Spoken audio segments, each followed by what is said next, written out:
নমস্কার বন্ধুগণ, আমি doctor Debtanu Banerjee, MD internal medicine, consultant physician. আজকে আপনাদের সামনে একটা গুরুত্বপূর্ণ আলোচনা করতে আসলাম। ব্যাপারটা কিছুই নয়, অ্যাজমা, ব্রঙ্কাইটিস, শীতের দিনে যেটা আমাদের মধ্যবয়সী এবং বুড়ো মানুষদের জ্বালাতন করার একটা সব থেকে নাজেহাল করার একটা ব্যাধি, সেইটা সম্পর্কে দু চারটে কথা।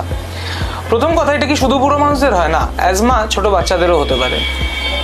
শুধু শ্বাসকষ্ট, হাঁপানি না, শুধু শুকনো কাশি নিয়েও আসতে পারে। আমরা তাকে বলি কাফ ভেরিয়েন্ট অ্যাজমা। জেনারেলি শীতকালের দিকে বেশি পাবেন, রাত্রিবেলায় এবং ভোর সকালবেলায়। অ্যাজমা আছে কিনা কি করে বুঝবেন? অবশ্যই ডাক্তারবাবুর কাছে যেতে হবে, তিনি স্টেথো দিয়ে শুনবেন, তারপরে কিছু টেস্ট করাবেন। কিন্তু সচেতনতা জরুরি। কেন? কারণ এই যে ইনহেলার, আমরা ধরলেই ভাবো বাবা সুগার প্রেশারের ওষুধের মতো ছোট বাচ্চা ইনহেলার শুরু করবে, তো আপনারা বোঝেন না যে সিরাপটা আপনি খাচ্ছেন সেটা কিন্তু সারা বডিতে ছড়াচ্ছে, হাত কাঁপাবে, বুক ধরফর করাবে। কিন্তু ইনহেলারটা যদি ঠিকঠাক করে নিতে শেখা হয়, শুধু লাঙের প্রবলেম লাঙেই যাবে। আর বুড়ো মানুষদের ক্ষেত্রে বা যারা স্মোক করেন তাদের ক্ষেত্রে তো ব্রঙ্কাইটিস, চিটে সর্দি বসে গেছে, উঠছে না। বুঝবো কি করে কোনটা অ্যাজমা কোনটা ব্রঙ্কাইটিস? সোজা ভাষায়, যদি মাঝে মাঝে ঠিক থাকেন, মাঝে মাঝে হয়, অ্যাজমা হওয়ার চান্স বেশি। আর যে হাঁপানি, যে শ্বাসকষ্ট, যে বুকে চেপে ধরে থাকাটা যাচ্ছেই না, টানা 3-4 মাস থেকেই যাচ্ছে, বছর বছর এরকম হয়ে যাচ্ছে, সেটা হয়তো ব্রঙ্কাইটিসের দিকে। আর তার সঙ্গে যদি সিগারেট বিড়ি খাওয়ার অভ্যেস থাকে, তাহলে সিওপিডি, এমফাইজেমার চান্সটা বেশি। সেই ক্ষেত্রেও ইনহেলার, তবে সবার চিকিৎসা এক নয়। সেই ক্ষেত্রে ইন্টারনাল মেডিসিন বা পালমোলজির বিশেষজ্ঞ ডাক্তারবাবুর কাছে গিয়ে ট্রিটমেন্ট নিতে হবে।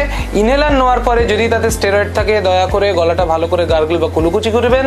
এবং 65 বছরের ওপরে আমাদের যে দাদু দিদারা আছেন, প্রত্যেক বছর ইনফ্লুয়েঞ্জা এবং 5 বছর অন্তর নিউমোনিয়া ভ্যাকসিনেশন অবশ্যই নেবেন।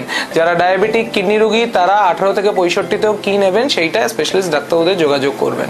শীতের সময় ঠান্ডা জল, ঠান্ডা পানীয়, আইসক্রিম কম খাবেন, কান গলা ঢেকে থাকবেন, যতটা পারবেন বাইরে পলিউশনের মধ্যে মাস্ক ইউজ করবেন যাতে ধুলোবালি না যায়। এবং সব থেকে বড় কথা হচ্ছে গিয়ে স্বাস্থ্য সচেতনতা, ইট healthy, exercise healthy. Obviously exercise induced asthma না থাকলে তাহলে তার আগে আবার ইনহেলার পকেটে নিয়ে যেতে হবে। And asthma, COPD both are killers. So please take care of your self.